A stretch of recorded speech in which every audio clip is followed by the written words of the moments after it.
Algunos de ustedes seguramente estarán pensando que el tema se relaciona con el albur.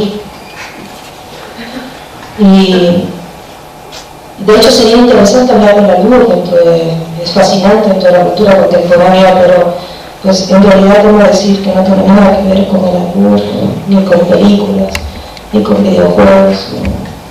Creo que mi tema rompe un poco con lo que ha estado sucediendo, sin embargo no.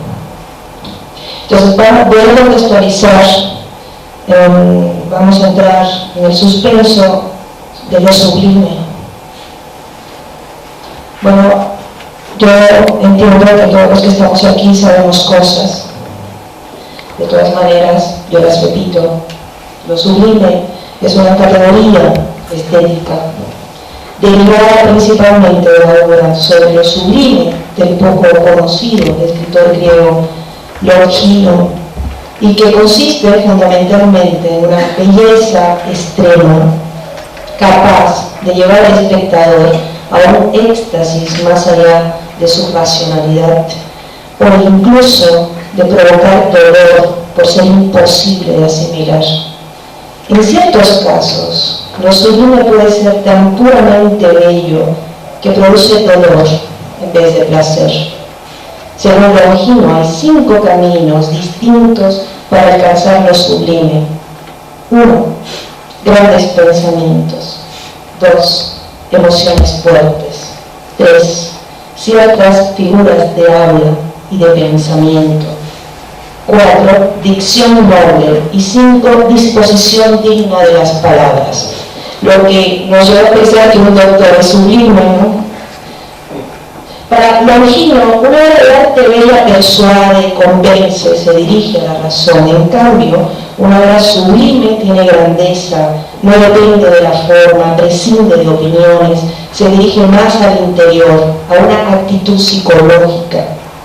En realidad, el desarrollo de la categoría estética se la debemos a Edmund Burke.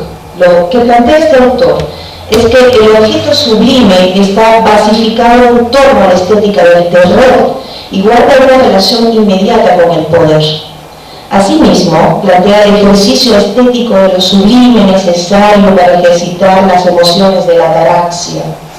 Y esta palabra abrevia lo sublime en condición de poder porque se asume tranquilidad, serenidad e imperturbabilidad en relación con el alma, la razón y los sentimientos proporcionada con la condición de vida de la burguesía. Claro está que es un concepto que de forma literal, nos interesa mucho el día de hoy, así como Burke lo establece, porque finalmente asume una postura ideológica. En definitiva, es una categoría desarrollada dentro de un contexto histórico relacionado con el absolutismo, pero sí nos importa la coincidencia que nos hace pensar en el miedo y a su vez en el dolor del placer más grandioso. Y aquí sí cabe el poder desde la magnitud humana del espíritu, es decir, lo sublime rebasa toda posibilidad miserable de vida o de sentimientos miserables, casi nulos, para alcanzar la emoción más inatrapable, uno o una provocada por el terror, por lo desconocido. Por tanto, lo sublime está en relación con el ser humano. Es un sentido de observación del poder y de lo grandioso que nos hace emocionalmente amenazados en nuestras limitaciones. Mejor dicho, es un sentido de admiración ante un poder que rebasa las limitaciones cotidianas de la existencia normal del ser humano. Lo anterior no significa que nos quedemos empequeñecidos, sino elevados desde nuestra precariedad ante la magnitud sobrecogedora de lo que puede ser terrorífico, horrible o ante la propia muerte. Lo sublime entonces es la elevación ante el espanto, es la superación de ello, los medios humanos que resuelven aquello que petrifica y que no podemos explicar naturalmente. Por lo tanto, vayamos a la esencia de nuestra reflexión el día de hoy. Cuando el hombre prehispánico no deja o no dejó de sentirse sobrecogido por la naturaleza, el cosmos, la muchedumbre de cosas sin explicación, o lo que es lo mismo, sobrecogido ante lo grandioso o lo terrible, y se afirma sin dejarse devastar, entonces puede decirse que lo sublime adquiere dimensiones estéticas. Uno de los ejemplos primigenios de este comportamiento se puede observar en unas figurillas del preclásico medio relacionadas con la cultura del Atílico. Estas figuras contienen, como vemos ahí en el torso, un espejo que además es de pirita, un mineral que lo pueden buscar en Wikipedia para no tardarnos, que se asume como un mediador. No es el espejo el destino contemporáneo que permite la observación de nuestro cuerpo con el fin de vernos superficialmente, sino que a través de estas pequeñas esculturas platílicas, el espejo es el modo de mirarnos en el otro lado. Somos, digámoslo así, nosotros mismos viviendo al mismo tiempo entre la vida y la muerte. ¿Cómo adquiere esta dimensión? Pues en una clara relación sujeto-objeto, un objeto que puede servir de conducto, de camino al orden de lo que percibe desordenado dentro de sí, y lo hace a través de la contemplación. El objeto natural o fabricado transforma el sobrecogimiento, el terror o el asombro en una contemplación disfrutable que busca en Mesoamérica el maravilloso equilibrio terrenal entre la vida y la muerte o entre el cielo y la tierra. Nos lo afirma Sánchez Vázquez, cito: el sentimiento de lo sublime se despierta en la relación entre la grandiosidad e infinitud de un fenómeno y las ilimitadas fuerzas humanas, o cuando éstas alcanzan un poder que sobrepasa desmesuradamente lo cotidiano o normal. Cierro cita. Octavio Paz se refiere además a una clara idea de lo sublime dentro del arte mesoamericano. Cito nuevamente: las esculturas y monumentos son obras a un tiempo maravillosas y horribles. Quiero decir, obras que están impregnadas del sentimiento confuso y sublime de lo sagrado. Cierro cita. Lo sagrado entonces es a un tiempo sublime porque es una relación que en un sentimiento primario se conforma de lo desconocido. Cuando no reconocemos en una primera instancia es porque el mundo se nos aparece invisible. Los fenómenos son inefables. Creo que mi amigo que está presentando algo de esto ya comentó. ¿Sí? La segunda consecuencia es interpretar aquello que nos evoca una emoción extraña e imposible de significar. El arte es, digamos, un medio de interpretación que nos permite equilibrar ese sentimiento ante lo intangible, pero que nos fecunda sentimientos sublimes, o sea, sentimientos elevados, etéreos, que como se hace referencia, como se hizo referencia anteriormente, nos puede trasladar a lo maravilloso o a lo horrible. Las piezas y las construcciones de Mesoamérica son el claro objeto de una sublimación, llevada desde una primigenia sensación de sorpresa emocional. Las piezas en sí responden al concepto de lo sagrado porque se convierten en la manera concreta y tangible de explicación de ese mundo que nos es imposible de atrapar, pero que parece moverlo todo.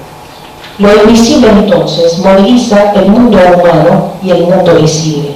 Digamos que para Paz, lo sagrado en el arte mesoamericano es la clara aparición de lo sublime y lo sagrado a un tiempo pensamiento y arte. Estos van acompañados de la emoción temprana del asombro del universo complejo de entender, de atrapar, de explicar, pero que causa en la emoción humana una distinción que él llama sublime. Las piezas y actos concebidas sagradas que evocan lo sagrado y que son sagradas son el mismo objeto de la coloración sublime del mundo. No existe, por tanto, un criterio de validez para juzgar el arte, no solo lo digo yo, también lo refiere Salvador Toscano, como una aclaración significativa y trata de encontrar categorías o un común denominador de los diferentes momentos del arte prehispánico. De esta forma, Toscano se refiere a lo terrible y lo sublime en relación a las artes prehispánicas arcaicas, categorías que más tarde utilizará Bechstein para categorizar lo mismo en general.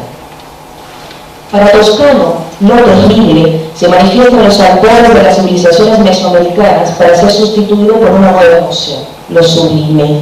Lo terrible y lo sublime aparecen para él como una perfecta dualidad en el arte olmeca. Allí están fundamentalmente estos principios explicativos del universo para esta cultura primigenia. Como lo podemos intentar traducir a partir de Toscano es: en cuanto a las manifestaciones artísticas, tomando de ejemplo las monumentales cabezas olmecas, podemos entender que lo terrible es el mundo de la naturaleza que se enfrenta con la realidad concreta del ser humano de este periodo. La presencia del jaguar, símbolo del poderío natural y visible de la realidad enfrentada por este ser. Las cabezas presentan rasgos que se identifican con las fauces, pequeños dientes afilados que asoman en señal de ese respeto que domina la inquietud de ese humano integrado a lo natural. El jaguar es un símbolo terrenal, poderoso, intrigante y peligroso. El jaguar es lo terrible, la naturaleza es lo terrible. Lo sublime es aquello que evoca, lo que simboliza en sí mismo la representación de la majestad celeste, la invocación a los dioses, lo que no se puede comprender y aquello que se necesita equilibrar y que se adora a través de figuras. En este caso, cabezas monumentales que no son la presencia natural de lo que es la representación lógica, por así decirlo, de una cabeza humana, sino el poder de los dioses en la vida humana. Lo sublime es el mundo no palpado en cuanto a lo no tocado, incluso a lo no visto, solo sentido y padecido. Es el mundo que se debe de ceremoniar para que exista un orden en la vida. Lo sublime es el arriba, es lo que emana del silencio y que recibe además respuestas en el arte. Quizá exista una idea de interior que se sumerge en el pensamiento profundo mesoamericano a partir de que los olmecas adquirieron un nuevo hueco que se plantea en las fauces del jaguar. Algunas figuras, como observamos aquí, salen del hocico de un animal, percibiéndose una figura de ascendente emergiendo como de una cueva, pero que se interpreta boca, fauce, dígase hueco, símbolo que bien podría representar al dios o diosa del inframundo, donde lo terrible no alumbra lo terrible, sino lo sublime, un parto que simboliza desde entonces una visión vida-muerte, o en los monolitos de aspecto proporcionado, nos regresamos acá, donde los labios rebasan el carácter humano y adquieren la visión de la naturaleza animal del jaguar, que además, como bien dice Agustino Fernández, cito, las pupilas se marcan para acentuar la mirada dirigida a lo lejos, al infinito, cierro cita. Una claridad de mundo intermedio se establece en esta representación del monstruo de la tierra con las fauces abiertas.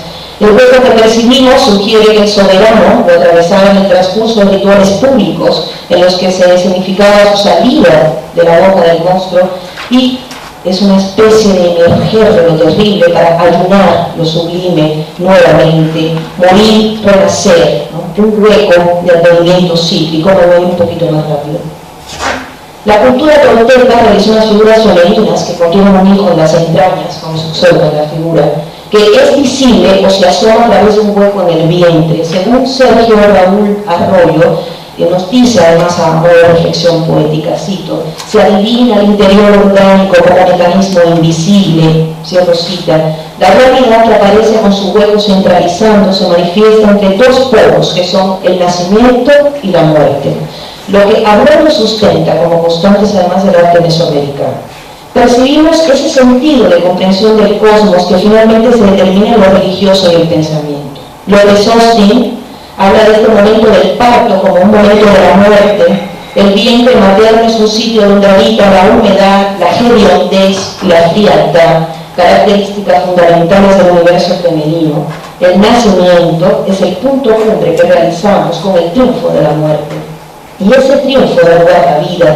Ese pensamiento cíclico se muestra en la dualidad vida, muerte, muerte, vida, que en el nacer parte de venir del mundo oscuro al mundo de la luz, que es lo mismo que el mundo del sol. Insiste Arroyo, cito, así, nacimiento y muerte son caras de la misma moneda. Lo sagrado irrumpe, reintegrando con la sangre la unidad perdida del mundo visible y el divino, cierro cita. Y esto a través de un hueco lo podemos ver. Del mismo modo, en la cultura teotihuacana habrían aparecido estas esculturas de terracota pintada que contienen un ser en miniatura en su interior y que a la fecha constituyen además un misterio. Algunos textos hacen referencia a que tal vez se trate de representaciones metafóricas del cuerpo social teotihuacano. Este poético dilema en relación con esa concepción de lo social puede hacer referencia al acogimiento en su interior de todos los individuos. Sin embargo, esto no hace reseña a las distintas diferencias sociales, tal y como nosotros lo podemos ver en la actualidad. Una sociedad atravesada por lo religioso le asignaba a sus gobernantes el carácter de lo sagrado. Eran símbolos de conexión. Y al verse así, no concedía quizá una conciencia de clase. Insisto, como se entiende desde nuestra ilustrada conciencia contemporánea y occidental. El hueco entonces asume una conciencia de centralidad donde acoge ese pensamiento y cosmogonía, ese centro de equilibrio sustentado en la protección de los dioses, dígase de soberanos, dígase de notables, dígase de escogidos. Vivir y morir es también una idea relacionada con el interior y con el emerger de él. Se manifiesta del mismo modo en la dual concepción de niños y viejos, o jóvenes y viejos, como se pueden observar en algunas máscaras como la que vemos a continuación. En palabras de Paul Hellyer, esto es, cito, una elocuente y angustiosa trilogía en que la vejez y finalmente la muerte parecen cerrarse de manera inexorable sobre la máscara de la juventud. ¿No simboliza acaso el concepto magistralmente expresado en forma plástica de que la juventud, la vejez y la muerte no son sino diferentes apariencias de una misma realidad? Cierro cita. Paul Hellyer habla sobre esta máscara refiriéndose a encarna de modo palpable e impresionante la realidad de la vida y la muerte. Dentro del pensamiento prehispánico, la tierra está asociada rígidamente a la vida y a la muerte. Más aún, no hay vida sin muerte, y esto es un nudo prodigioso del proceso de renacer, del brote de todos los frutos de la tierra. El hueco es suerte de símbolo que asociamos como conducto formal. Este conducto explica el pensamiento mesoamericano al aparecer como signo central del sentido de la vida y la muerte. No intenta comportarse como elemento de belleza, recordando que lo occidental aquí no se adhiere con el cosmos mesoamericano y con el modo en el que éste era descifrado. El hueco es una interpretación necesaria que sirve para comprender la relación unilateral de convivencia de vivir, morir, para volver a vivir. El hueco sintetiza en esta máscara, que además es también de Platico, una perfecta unidad de comprensión del universo que rescata, por un lado, la tratable descripción del hueco como claro elemento formal adquiriendo sublimidad, al explicar él la cosmogonía del ser humano mesoamericano que veía los fenómenos de la naturaleza inatrapables y etéreos. El hueco es un elemento simbólico y es exactamente la descripción de eso que es inatrapable y etéreo. Por eso explica el mundo y se conecta como centro entre la vida y la muerte, obteniendo el beneficio de integrarse en la dualidad y determinarse además como categoría simbólica. El hueco entonces, como interpretación de la vida y la muerte, es lo sublime.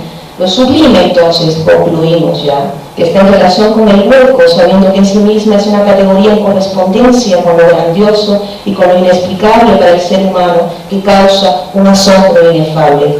Es un vehículo a universos inatrapables, es una forma que explica algo totalmente sublime, un ir y venir, un día y una noche, una emoción cíclica de la que el hombre además depende, pero no controla. Ya dijo Paz que el arte mesoamericano es sublime, porque su relación es fundamentalmente con lo sagrado, aunque todo el tiempo esté atravesado por lo terrible. Muchas gracias.